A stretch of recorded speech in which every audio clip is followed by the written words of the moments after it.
বাংলাদেশ ভারত ছিটমহল বিনিময়ের ৯ বছর আজ।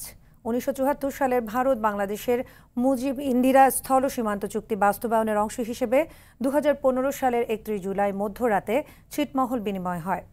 ২০১৫ সালের এদিনে মধ্যরাতে দুদেশে থাকা ছিটমহলগুলো স্ব দেশের মূল ভূখণ্ডের সাথে সংযুক্ত হয়। অবসান ঘটে ১৬২ ছিটমহলবাসীর ৬৮ বছরের বন্দিদশা। দিবসটি পালনে নানা কর্মসূচি হাতে নেওয়া হয়েছে। এ উপলক্ষে ৬৮ বছরের গ্লানি মুছতে ৬৮টি মোমবাতি প্রজ্বলন করবে ছিটমহলবাসী। এছাড়া গ্রামীণ খেলাধুলা ও সাংস্কৃতিক অনুষ্ঠানের আয়োজন করা হয়েছে।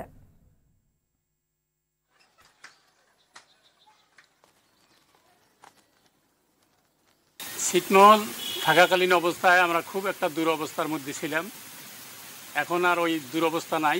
কৃষি অফিসার এখানে আসেনি, আমরা ছিটমহলবাসী, আমার কোনো মূল্যায়ন ছিল না।